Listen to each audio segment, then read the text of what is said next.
Muito boa noite a todos vocês.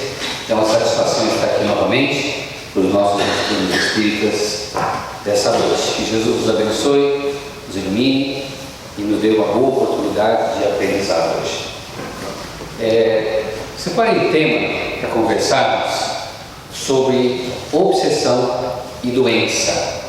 Fazer um paralelo, um estudo que nos dê uma compreensão um pouco mais profunda desse problema que nós sabemos que enfrentamos. E vamos tomar por base o estudo da doutora Leti Guimarães, que é lá do Rio de Janeiro, numa palestra que ela fez em São José do Rio Preto, em que ela faz a transposição entre o que é a doença, do ponto de vista médico, científico, e o que é a obsessão, do nosso ponto de vista espírita, aqui como nós tratamos.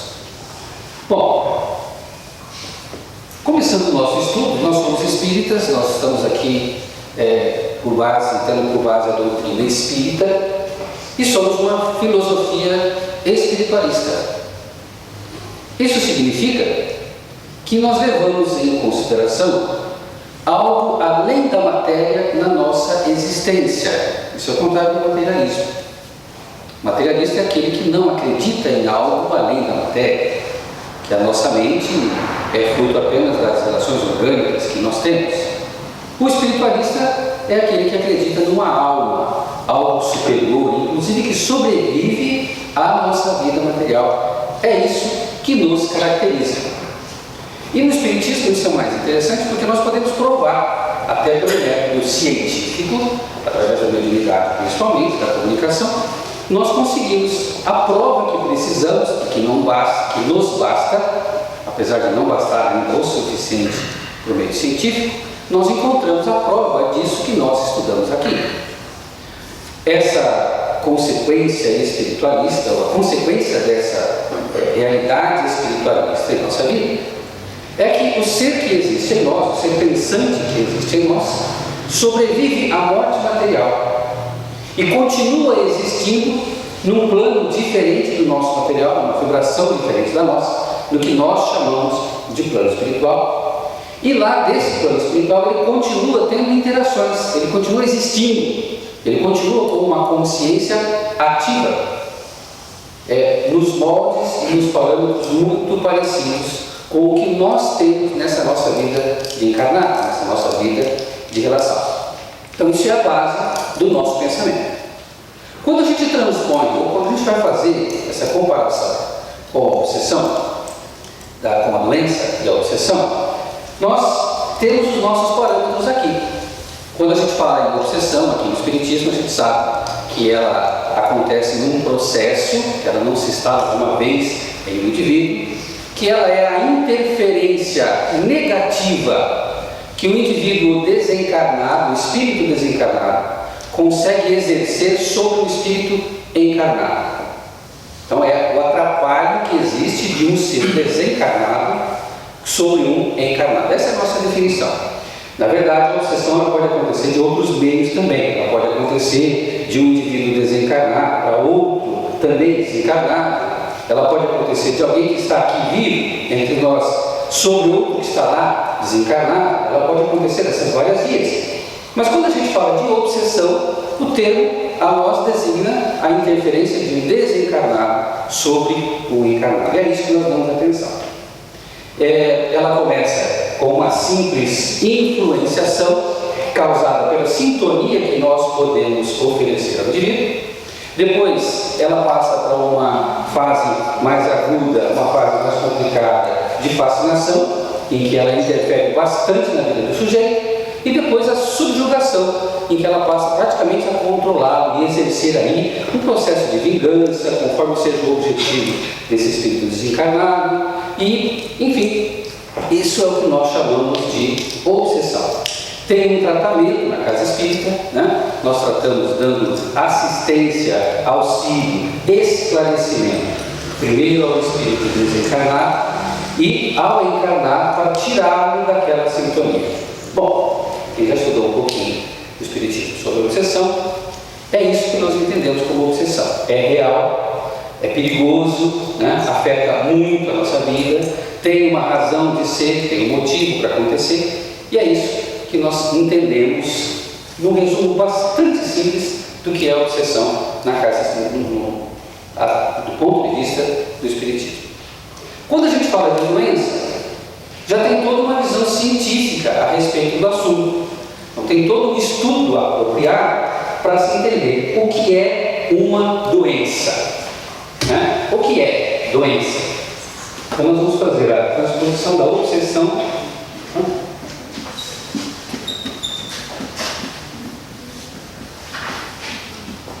Obsessão, doença. Bom, a doença. O que é a doença?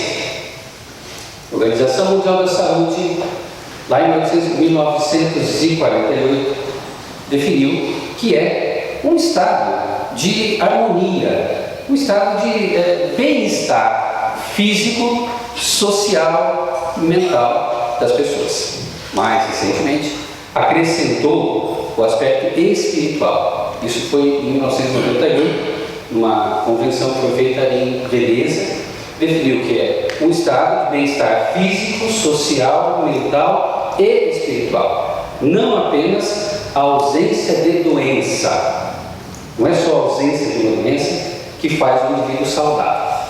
E para ser uma doença, a gente tem que levantar alguns aspectos principais. Quais seriam? Agente. Para ter uma doença, tem que ter um causador da doença. O que é que causa uma doença? Às vezes uma bactéria, às vezes é um fungo, não é? Tem vários tipos de agentes que podem nos contaminar, né? Depois, a fonte. Onde é que nós encontramos, onde é que nós temos contato com esse agente infeccioso? Né? Aonde que ele vai nos expor a essa doença? Se a gente for levar em consideração algumas doenças, a gente sabe, né? Vamos usar uma doença aí de referência, por exemplo, a Schistosoma cruzi. Lembra? Conhece? Sabe qual é? Pois bem, a gente sabe que é um agente bastante perigoso. Ele pode ser encontrado às vezes em saladas, às vezes em carne de porco, causa uma série de problemas para a nossa saúde e a gente pode entrar em contato com ele de várias formas. Depois da fonte, a gente tem que ver a forma, de que maneira que ele age, como são os sintomas que ele vai apresentar quando ele se instala no indivíduo. Né? Como é que ele vai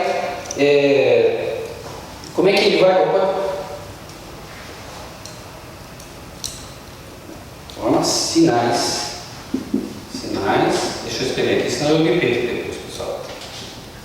E a terapêutica. Primeiro, como é que a gente entra em contato com ele? Depois, que tipo de efeito ele vai causar em nós, né? Que tipo de preocupação, que tipo de transtorno ele vai causar, e depois, como é que a gente trata, que tipo de remédio, que tipo de terapêutica a gente vai oferecer para poder resolver essas questões, as questões que ele vai nos causar. Isso é para definir uma doença. Então, nas doenças tradicionais, segue-se esse roteiro, estabelece essas fontes, essas informações, e se tem então todo o estabelecimento do processo da doença.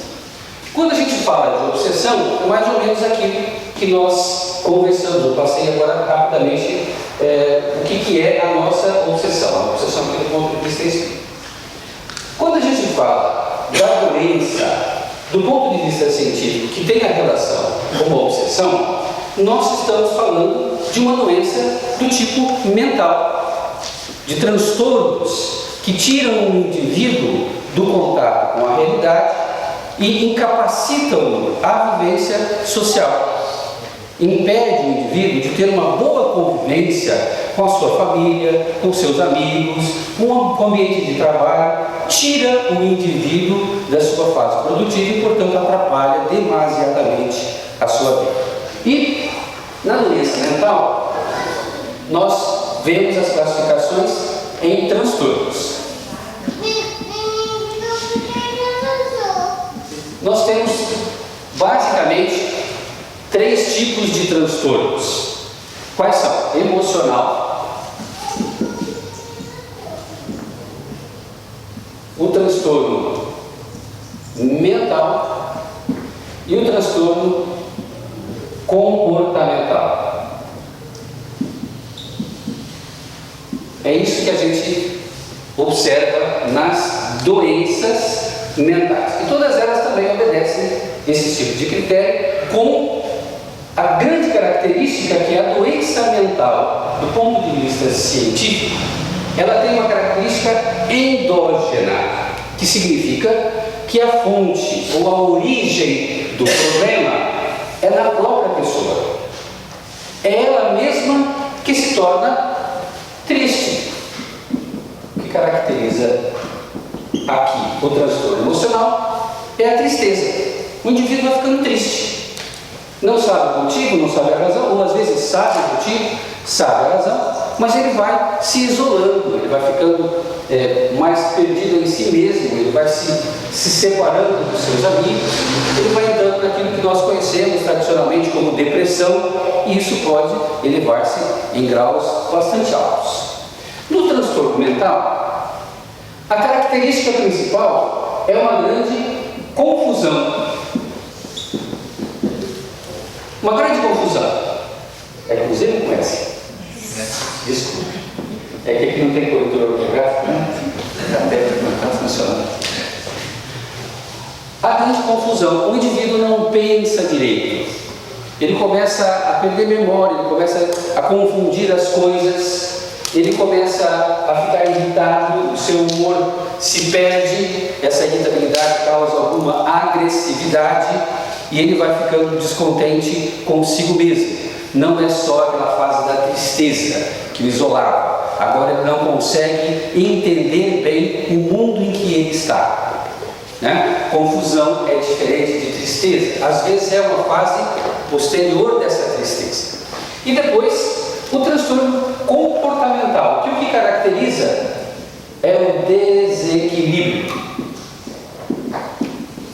Ele não consegue mais controlar as suas compulsões, ele não consegue mais estabelecer uma linha limite da realidade, e aí é quando ele perde então a capacidade de convivência com a sociedade.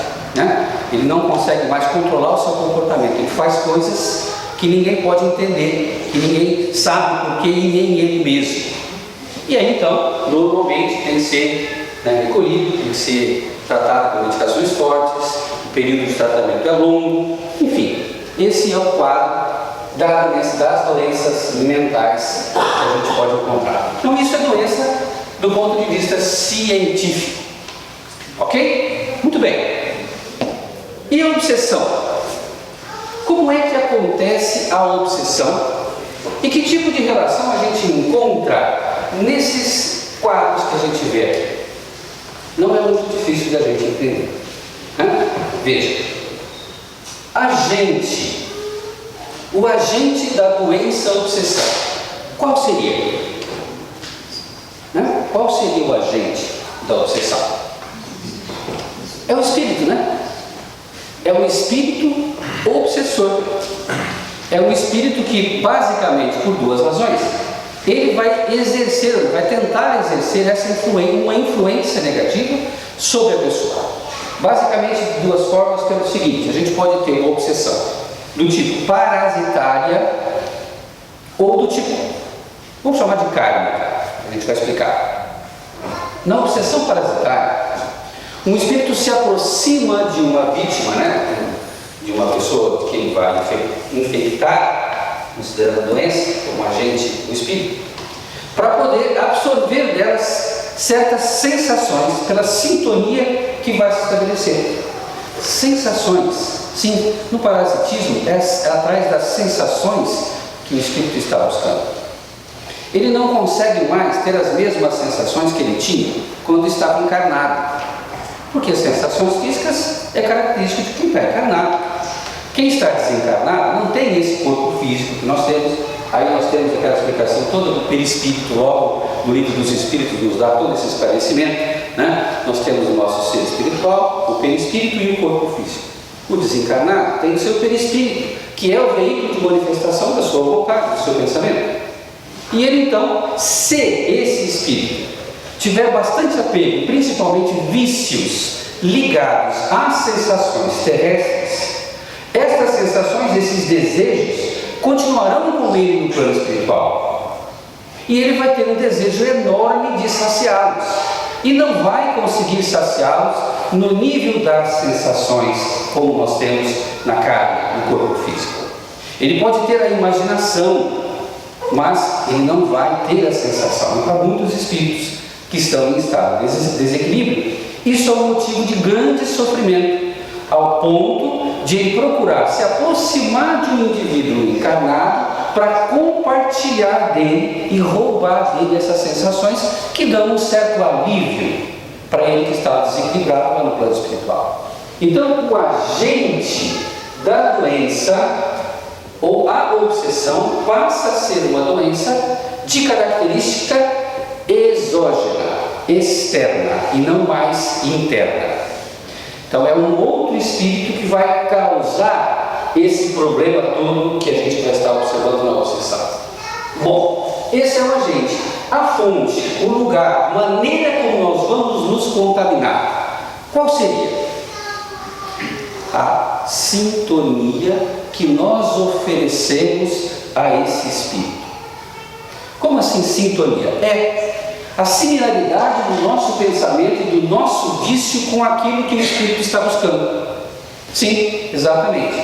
Porque nós, como seres humanos, nós estamos passando pela experiência das sensações e na nossa vida nós também acumulamos alguns vícios, alguns desejos, nós também estamos em busca destas sensações.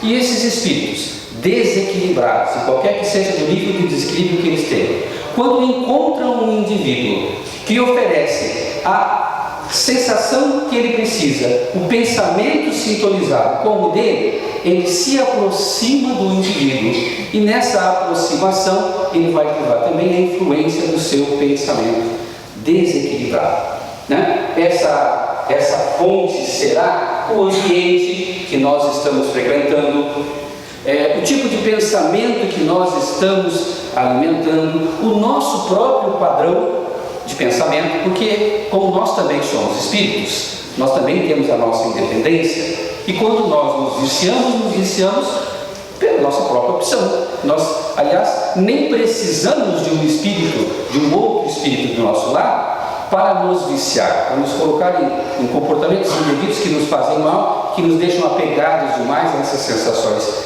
terrenas. Então, é muito fácil a gente tirar essa dedução, né? Um indivíduo que tem o vício do álcool, por exemplo, ele vai estar sempre buscando os ambientes e os lugares aonde se consome álcool. Bebidas de qualquer maneira, cerveja, uísque, cachaça, vinho, seja lá o que for. Ele vai procurar porque ele tem uma necessidade a saciar. E o plano espiritual, sabendo, precisando dessas sensações, ele não vai procurar estar em outro lugar senão esses mesmos, aonde ele vai encontrar uma ou outra pessoa com quem ele vai poder se associar e buscar essas sensações.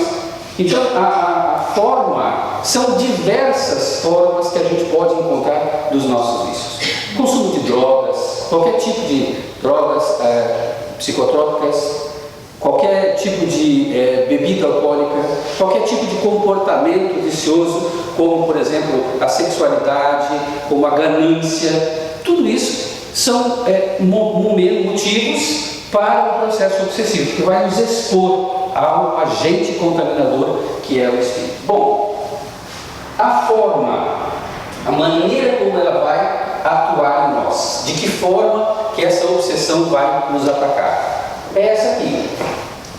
Aí a gente faz a seguinte transposição: quando um espírito desequilibrado se aproxima de um indivíduo atraído por essa sintonia, ele sempre começa um processo de obsessão de uma maneira na influenciação simples. Ele apenas associa-se no pensamento e começa a transmitir ideias pensamento, que são gradativamente captadas pelo encarnado. Ele começa a passar certas ideias, certas sugestões. É aquela história do indivíduo que está saindo do trabalho, está indo para casa e de repente ele pensa assim consigo, né? Nossa, meus amigos estão todos lá no botequim, tá? Estão fazendo lá um happy hour, né? Não tem nada demais eu passar lá e tomar uma cervejinha com eles, né? E aí ele passa. Mas esse não é o hábito dele, isso não é o que ele inclusive gosta, ele tem outros afazeres, ele tem outras coisas. Mas ele recebeu uma projeção de uma ideia de pensamento e ele acabou sutilmente aceitando aquela ideia. É claro que não é um problema ele passar com os amigos no happy hour, não é ele tomar uma cerveja que oferece um problema, é a sintonia do pensamento e é o vício que ele vai passar a alimentar, é o exagero do processo que vai causar um problema para ele. Mas ele começa com essa influenciação sutil e ele então ganha um amigo espiritual. E a presença desse amigo espiritual ao seu lado, com esses pensamentos constantes, vai haver aí uma espécie de simbiose. Um vai estar percebendo as sensações do outro. E aí então entra na forma de obsessão simples, em que é semelhante a obsessão simples, que é semelhante a um transtorno emocional. Por quê? Porque a presença desse espírito faz com que o indivíduo comece a se isolar. E se isolando, ele começa a entristecer, ele começa a se deprimir, começa a haver uma troca de pensamentos muito constante, que ele não está muito acostumado, e ele tende então até ao isolamento. Ele começa a preferir, além daquelas companhias viciosas, ele prefere ficar sozinho, prefere ficar em seu quarto, prefere ficar absorto nos seus próprios pensamentos, e ele vai se isolando. Isso é muito conveniente para o espírito obsessor, porque ele acaba instalando um certo padrão de monoideia.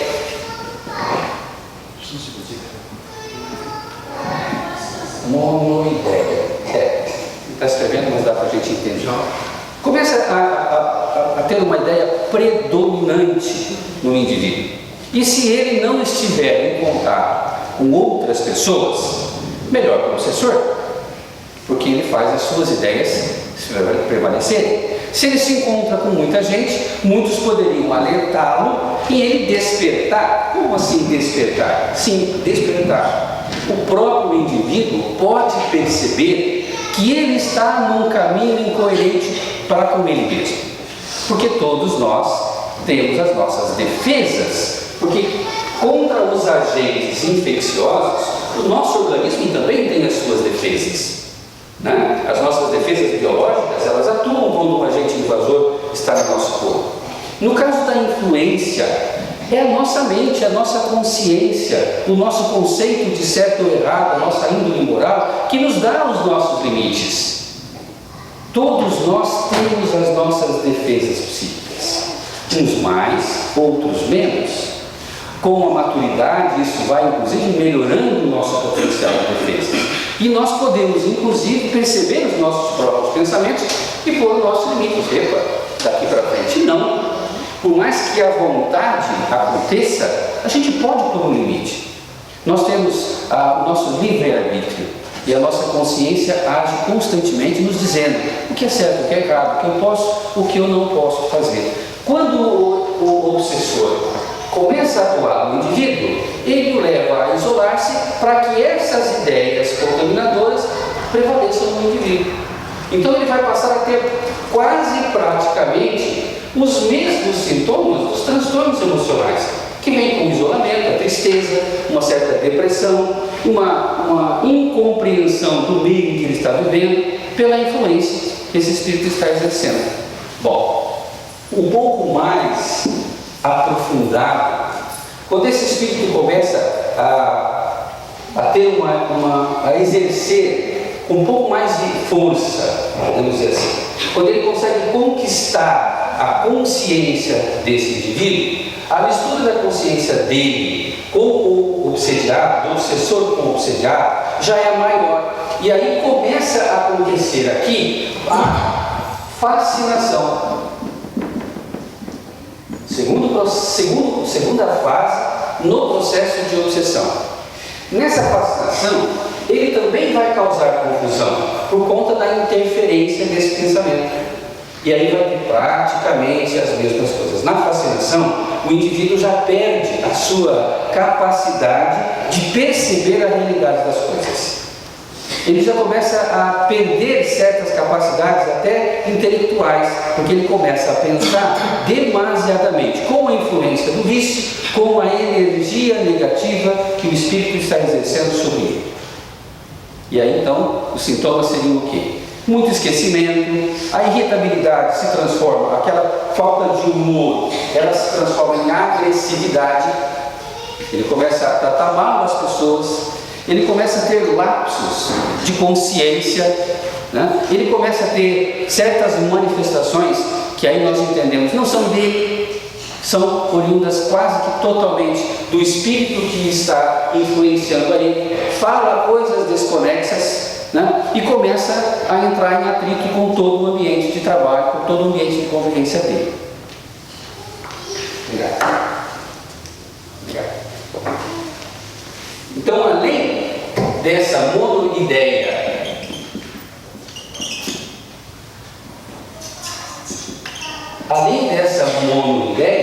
ele começa então a exercer uma confusão muito grande e a perda do contato da realidade aqui.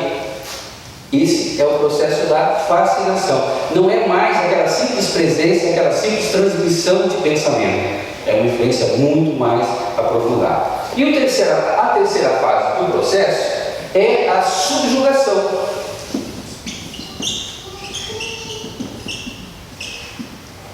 A subjugação, que é semelhante ao transtorno comportamental, porque o indivíduo perde realmente o controle das suas atitudes, né? O espírito praticamente, usando uns termos mais populares, o espírito praticamente consegue incorporar ao obsediado. Incorporar não é o termo correto, mas dá para a gente entender, porque ele é capaz de dominar e atua diretamente através do espírito. O espírito atua através do encarnado. E aí ele vai ser o quê? A agressividade vai tomar forma, ele vai agredir realmente as pessoas, ele vai falar o que não deve, ele vai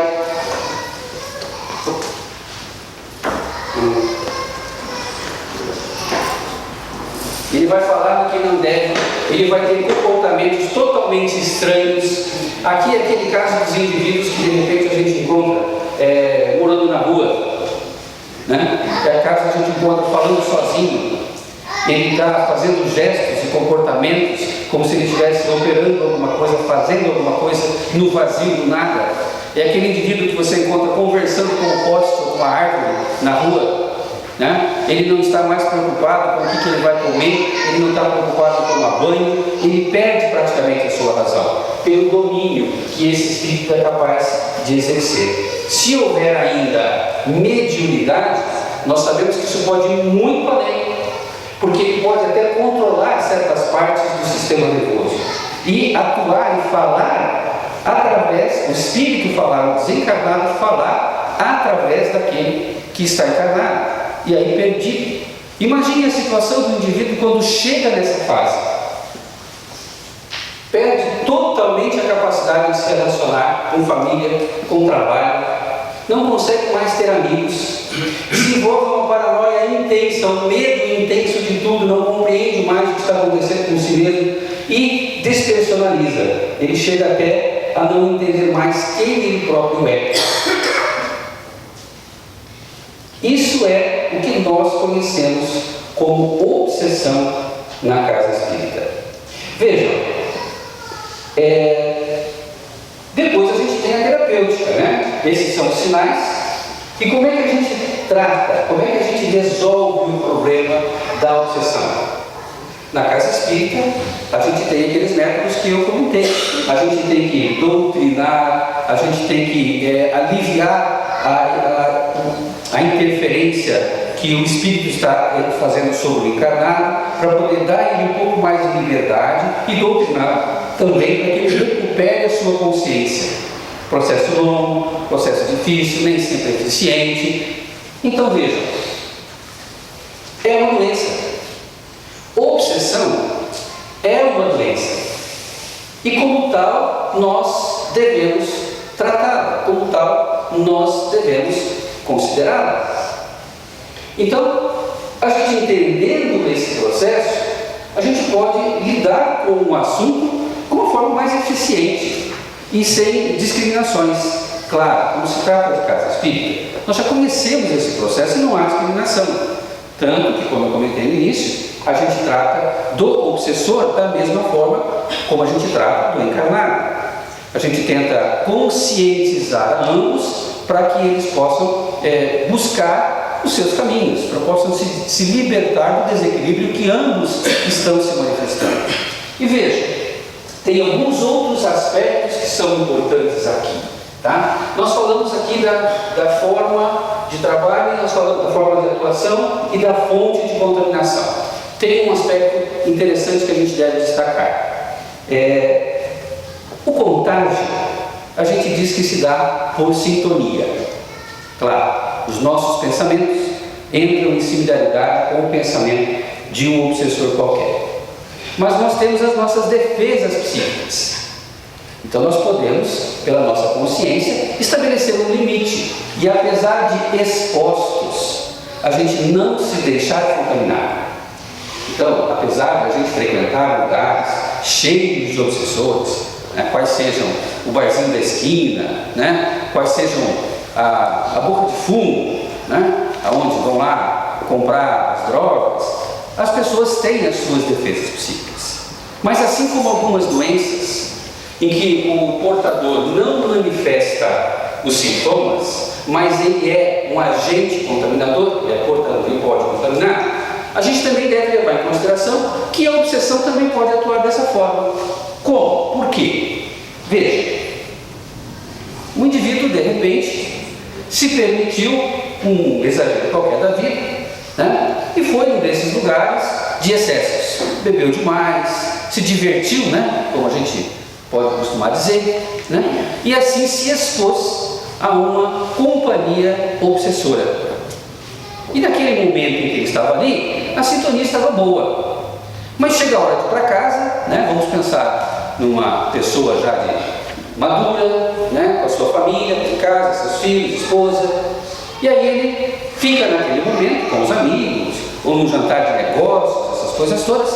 E o que ele ganha ali naquele momento é uma companhia espiritual do indivíduo. Essa companhia espiritual é no desejo de compartilhar aqueles vícios que ele permitiu naquele momento, vai acompanhá-lo, vai com ele para casa. Porque assim que os espíritos acabam atuando, eles vão ficar junto daqueles que ele sabe que vão oferecer o que ele quer. Mas essa pessoa madura, ela tem as suas defesas psíquicas. O espírito vai acompanhá-lo, mas ele não vai permitir que ele passe a dominá-lo, não vai nem entrar nessa fase de influenciação, porque ele tem consciência do que ele pode ou não pode fazer. Mas aí ele chega em casa, e aí ele tem outro ambiente, outras pessoas que estão com ele.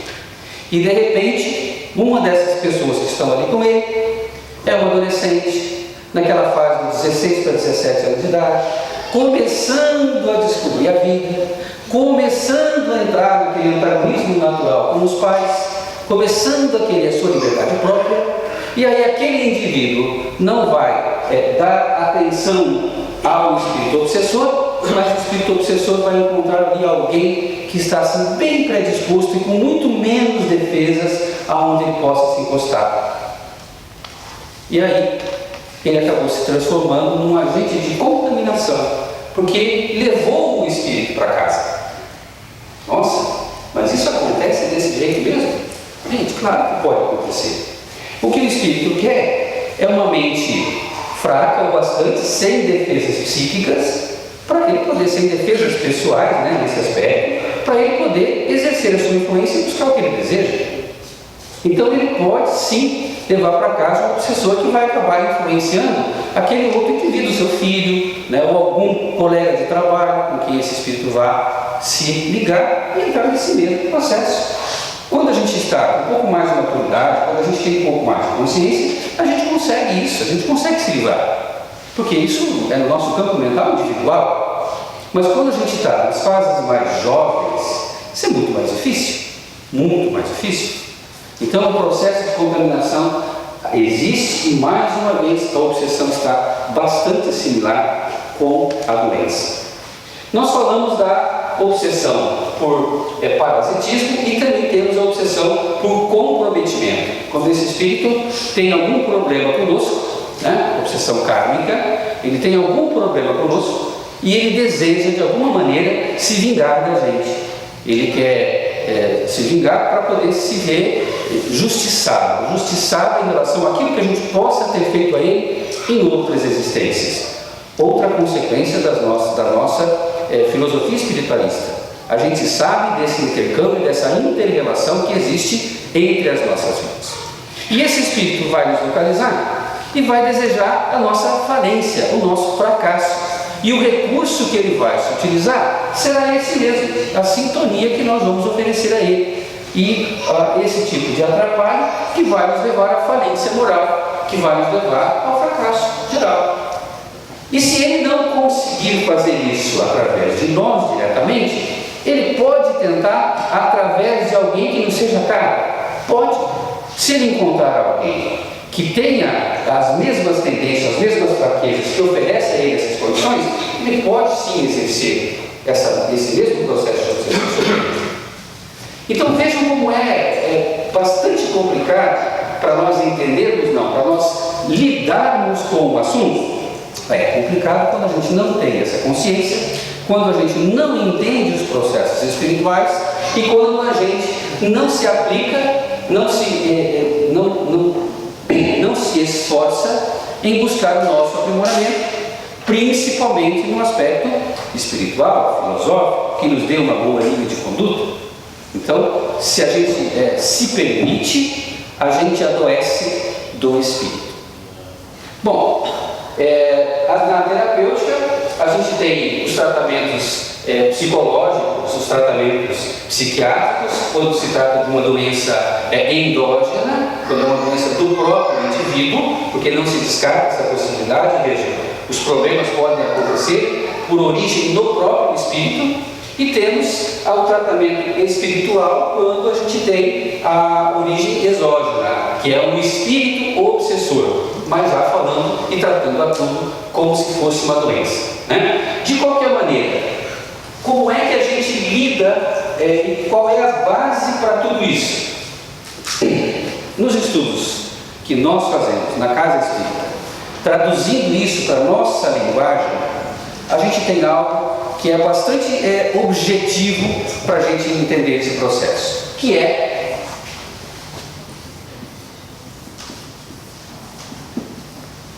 culpa, comprometimento.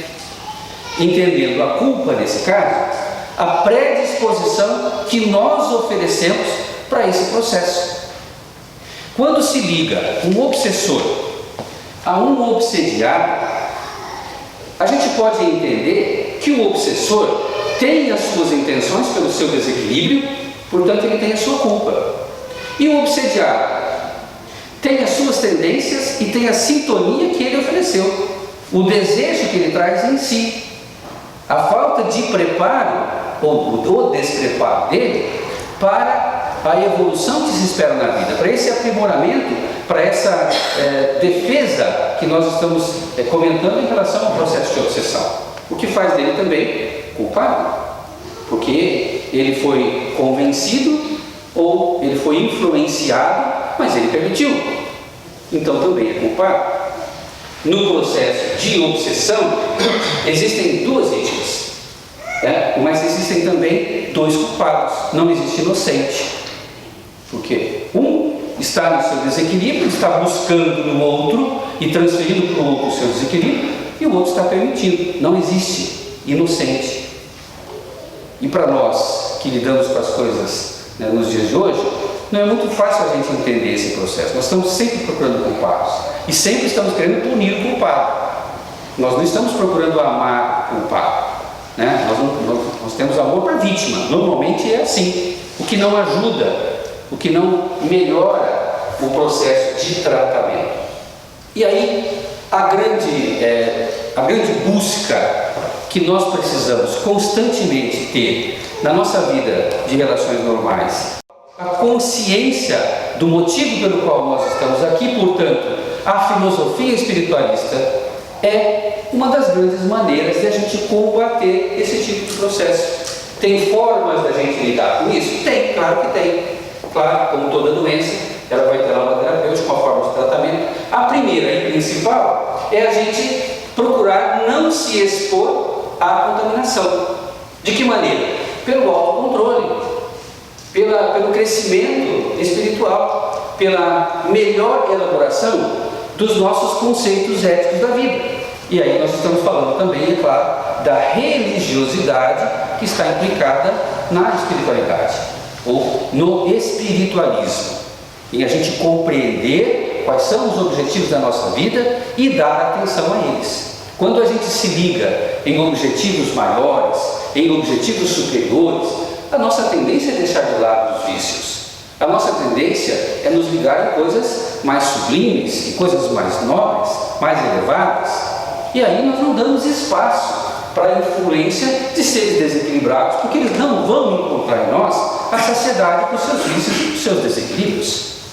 Nesse caso, é muito importante que nós conheçamos a nós mesmos.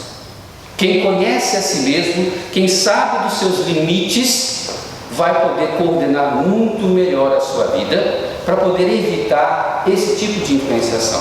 Ainda que a gente traga compromissos vindos de outras existências, a mudança do nosso pensamento, a mudança da nossa frequência vai nos deixar imunes, inacessíveis a qualquer espírito que queira se aproximar de nós para nos prejudicar. E a nossa atuação poderá servir, inclusive, para ajudá-los, ainda que nós tenhamos sido os algozes lá do passado. Para isso, nós precisamos conhecer a nossa consciência, entender quais são as nossas tendências e procurar dominá-las, procurar deixá-las bastante sob controle, porque elas podem nos expor àquilo que nos vai levar à falência. Então, a gente precisa se conhecer. A gente precisa se esforçar justamente aonde a gente sabe que estão os nossos limites, né? Tradicionalmente falando, a gente tem que prestar atenção nos nossos pensamentos, saber do que nós somos capazes, porque aí a gente sabe, a gente vai entender até quando a gente estiver sob certa influência, porque não é muito, provavelmente não seja muito difícil da gente perceber que não sou eu, não é isso, não sou eu, isso aqui está vindo de algum outro lugar. É alguma coisa de fora que está me influenciando, eu tenho que pôr um EPA na minha vida. E além disso, claro, outros processos. Eu te falei da religiosidade, o Evangelho, a leitura evoluída, a leitura de bom tom, aquilo que nos dá bons exemplos, aquilo que nos ensina nas relações com a sociedade de uma forma geral, em todas as relações que nós temos. A busca constante de melhoria da nossa espiritualidade interna, da nossa consciência do mundo espiritual. Isso faz com que as nossas vibrações estejam sempre mais evoluídas, ou seja, em melhor sintonia. Um espírito que tem pensamentos perversos e negativos, ele não vai estar bem, ele não vai se sentir bem quando se aproxima de alguém bastante altruísta e bastante caridoso. Não é? Outros aspectos. Ocupação. A gente tem que estar fazendo alguma coisa sempre. Nós temos que estar trabalhando. Nós temos que estar ajudando as pessoas ao nosso lado. A gente está sempre tendo que procurar o nosso aprimoramento em todas as áreas. Quer seja no trabalho, quer seja nos estudos, quer seja na convivência com a família, na convivência com os amigos. A gente tem que estar sempre ocupado com alguma coisa. Claro que a gente tem que ter o nosso tempo de descanso, não é aquele exagero também, mas nós temos que estar ligados em coisas positivas, né? O espírito ou a pessoa que está interessada em evoluir, ela procura os meios para evoluir. A ociosidade não nos ajuda em nada, muito pelo contrário, nos expõe, nos deixa muito mais vulneráveis. E aí vai, né, uma dica para quem está tentando preservar os seus filhos adolescentes do trabalho árduo, da vida do cotidiano, de alguém que tem que levantar cedo, 8 horas para ir para o trabalho, voltar às 6 horas da tarde, para a escola de noite. Cuidado.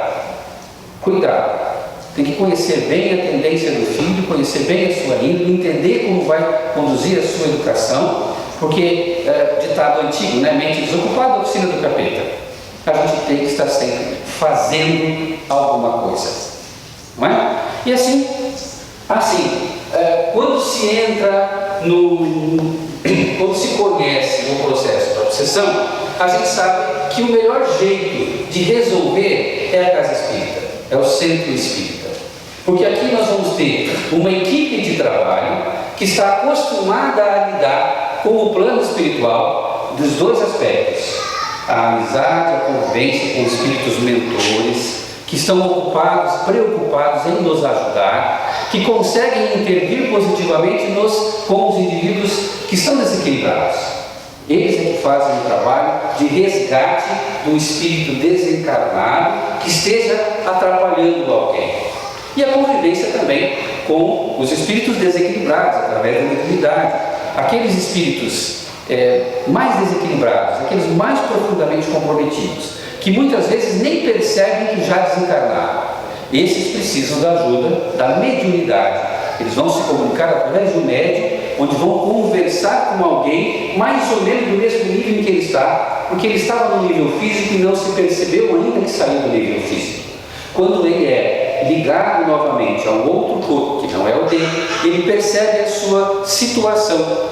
E a tendência é dar mais atenção àquilo que está lhe dizendo, e normalmente ele pode interromper o processo obsessivo que ele está e buscar ajuda lá no plano espiritual. Então, na casa espírita é onde nós encontramos o maior recurso para resolver o problema da obsessão. Mas não só esse, não é só na casa espírita, né? Nós temos vários outros lugares.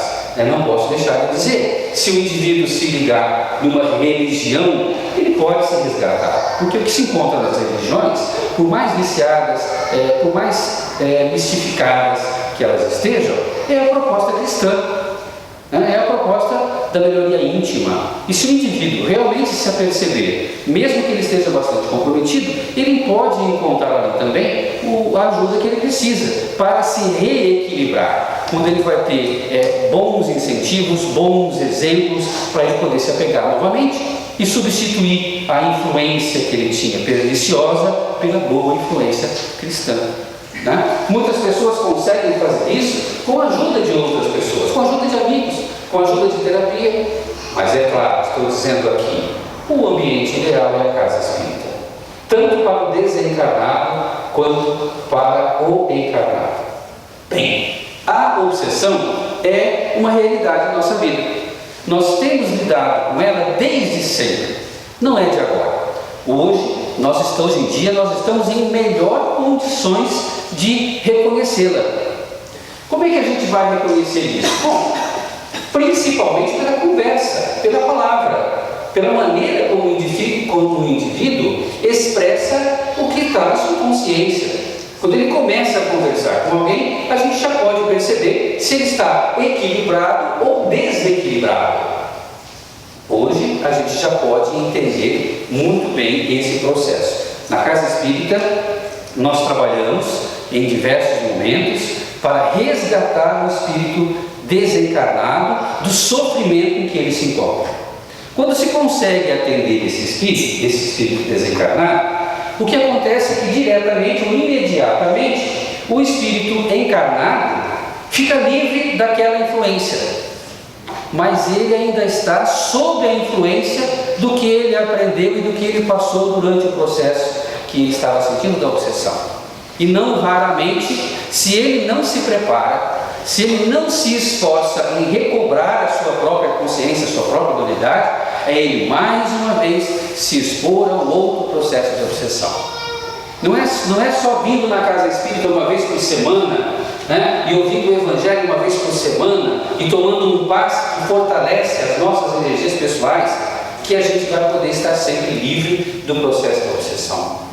Porque isso a gente tem que fazer ao longo de todo o tempo da nossa vida, durante todos os momentos, com leituras saudáveis, com opções saudáveis que possam fazer a nossa mente e nosso espírito progredir. Esse é o grande objetivo que nós temos que ter em nossa vida, para não ficarmos expostos a esse processo, para podermos entender a hora que de repente ele puder estar se instalando em nós. E olha, as obsessões podem ser muito sutis, e de diversas formas, de diversas maneiras.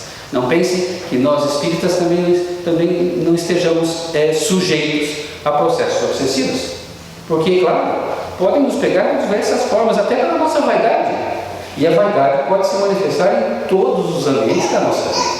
A gente tem que estar bem alerta.